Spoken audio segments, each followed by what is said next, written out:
never made it, but I know what it takes. I'm motivated by a mix of emotion. Got my statement, and I'm reading it slow so I can understand it fully. Appreciate my standing, go out of this world and right on time.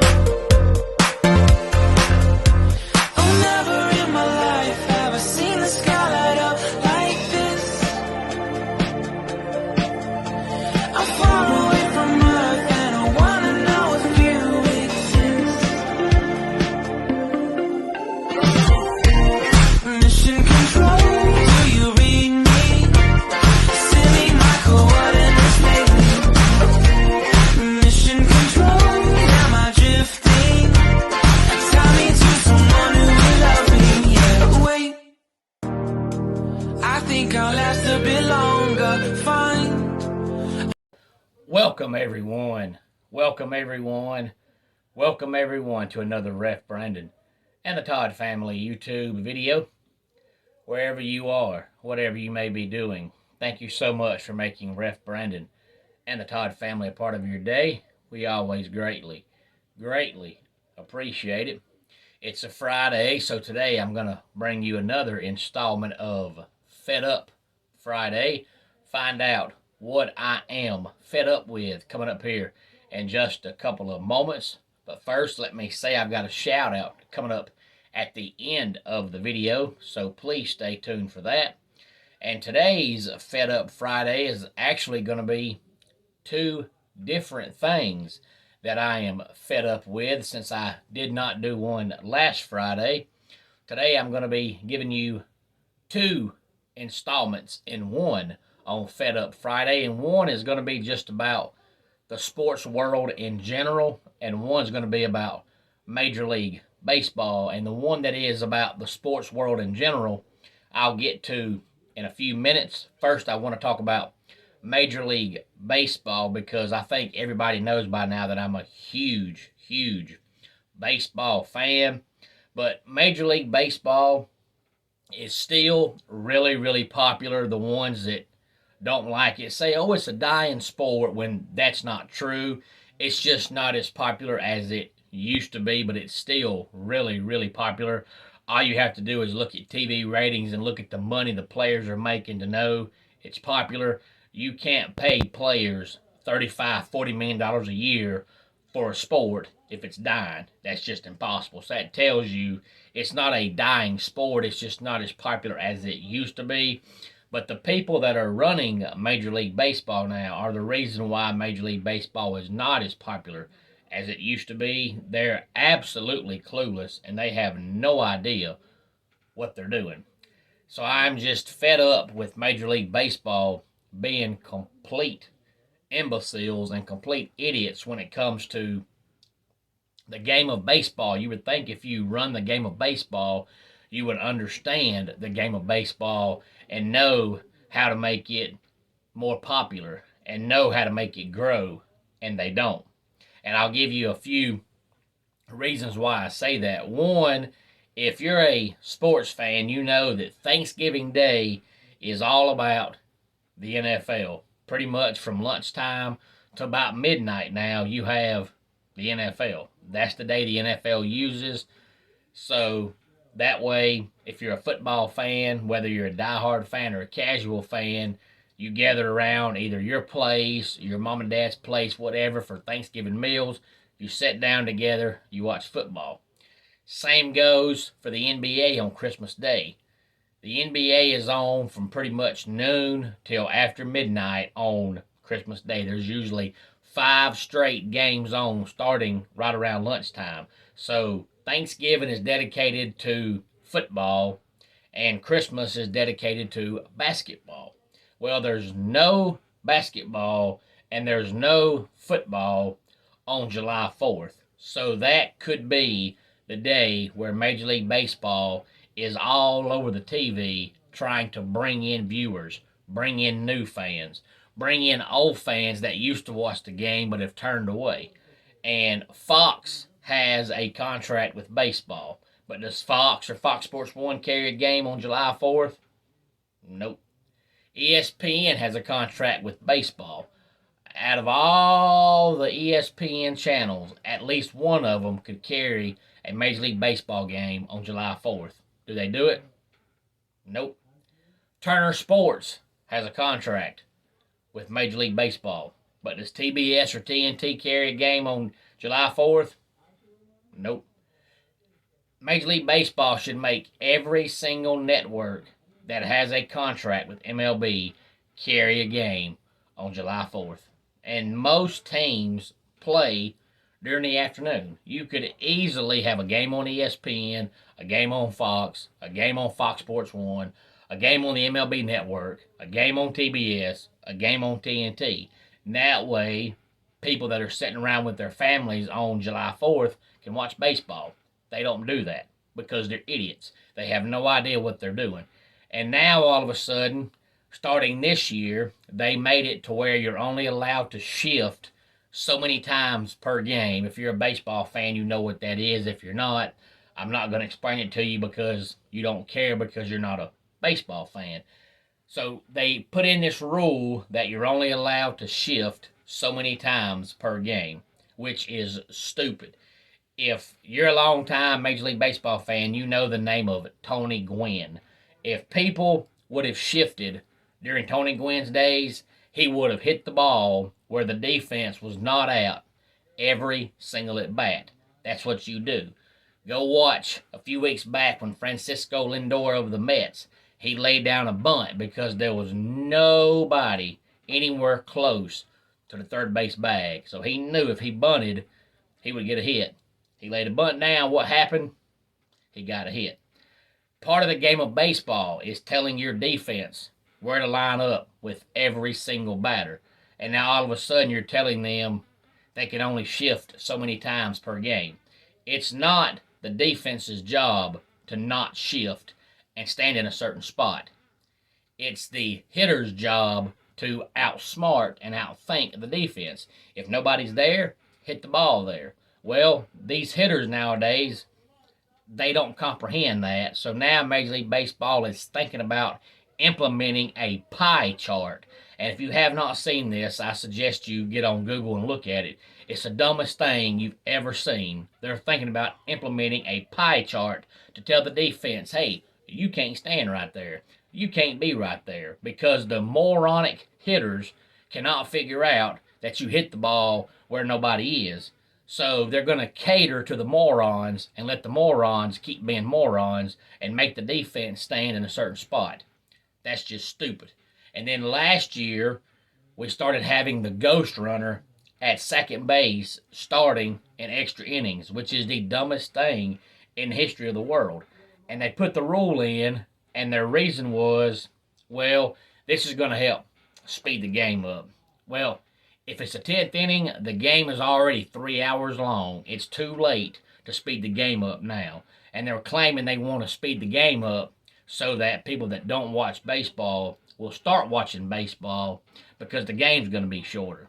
Well, people that don't watch baseball, you can't call them and say, hey, you know what, that baseball game, it's going to the 10th inning, so they got a runner on second, so you might want to tune in now. Oh, yeah, I'll watch it now. They're not going to do that. That is the stupidest thing I've ever heard. Major League Baseball and the commissioners and all that kind of good stuff continue to kill themselves and shoot themselves in the foot by being absolute idiots and having no idea how to bring in new fans and how to bring the old fans back. So I'm just fed up with Major League Baseball being complete idiots. And instead of bringing fans in, they're turning fans away by being absolute complete idiots. And the other thing that I'm fed up with in the world of sports is just the sports world in general, how we want to compare everybody nowadays and automatically say they're better than whoever back in the 80s or back in the 90s. And I bring this up because of what Ja Morant said the other day. And I understand why Ja Morant said it. He's a complete idiot. He couldn't be more wrong. But I understand why he said it. He's trying to make the players nowadays look good and trying to make himself look good. But all he had to say was, hey, you know what? That'd be a good game. That'd be a good challenge. That'd be a good contest. If you have not heard or read what Ja Morant said, I encourage you to go back and read it. Basically, he's saying that Michael Jordan wouldn't be a great player in today's game, which he could not be more wrong about. The way the basketball game has changed in the past 30 years, if Michael Jordan played today, he'd average 50 points a game because the game has gotten so soft. And things you can do today you couldn't do 30 years ago. If James Harden would have played in Michael Jordan's days, he'd probably be about an 8-point, 5 rebound a game guy because all he does is drive the lane, get fouled, and shoot free throws. 30 years ago, if he'd have drove the lane like that one time, he'd have got punched in the face. He'd have stopped doing it because the game's changed so much. And it's not just basketball. It's baseball too, football as well. You can look at quarterbacks nowadays. It ain't nothing for an average quarterback to go out there and have a 500-yard passing game. And that's stuff that 30 years ago, if a guy had 400 passing yards in a game, you were like, man, that's impressive. Nowadays, it's common nature because the game has changed so much. And that's why I always tell people that for me, it's hard to say anybody nowadays is better than anybody 20 years ago, 30 years ago, 35 years ago, because baseball, basketball, and football have all changed so much that we don't know what today's players could have done in the game 30 years ago. We don't know what the players from 30 years ago could do in today's game. Now, there is a few exceptions. In basketball, Michael Jordan would have been great in any decade. In football, Jerry Rice and Joe Montana, Dan Marino, guys like that would have been great in any decade. In baseball, right now you've got Mike Trout. Mike Trout would have been great in any decade. So there are exceptions, but for the most part, we can't sit here every time a great player comes along and say, oh, he's the greatest. No, he's not. Not every player that plays is the greatest, especially if it's an offensive guy, because baseball, basketball, and football, all three, are more triggered now towards the offensive side of the ball. So if you're an offensive player in any of those sports, your numbers are going to be great. But you think about Dan Marino, even though the game of football has changed so much and it caters now to quarterbacks like crazy, it still took years and years and years and years and years for anybody to break Dan Marino's records. And back when Marino played, he threw the ball about half as much as the quarterbacks that play today throw the ball. And his offense ran about half as many plays as the offenses that play today run. So if Marino put up those kind of stats and he threw the ball about half as much as today's players, think about what he would have done in today's game. So we can't see quarterbacks destroy these numbers and think, oh, look what they're doing. Well, it's simple. There was even talk a few years back of how a lot of people were actually wanting quarterbacks' stats to be changed, because it used to be back in the days of Elway and Marino and Brett Favre and guys like that, that if a quarterback had a 40-yard completion, it was most of the time either a 40-yard pass where the receiver caught it and got tackled, or maybe a 35-yard pass where he catches the ball, runs 5 yards, and gets tackled. Nowadays, 95% of the passes quarterbacks throw are 5 yards in from the line of scrimmage. So there was actually talk a few years back of changing quarterback stats and only giving them credit for passing yards, because there was too many times they throw the ball for 3 yards and the receiver runs for 60 and the quarterback gets credit for 60-yard pass when it wasn't. It was a 3-yard pass. Now, of course, you can't do that because that would take forever to change those stats. You'd have to pause after every play and see where the ball was caught, how far did he run, and then give this receiver credit for receiving yards and rushing yards, and that would just take forever. But it just goes to show how the game has changed so much. Nowadays, quarterbacks have 500 passing yards in a game, and they probably really truly threw the ball about 60 yards the whole game. The rest of it was receivers catching the ball and running, because the game nowadays is all about scoring, all about running plays. So I'm just fed up with every single time nowadays a player comes along, he's the greatest, he's the best, when it could not be farther from the truth.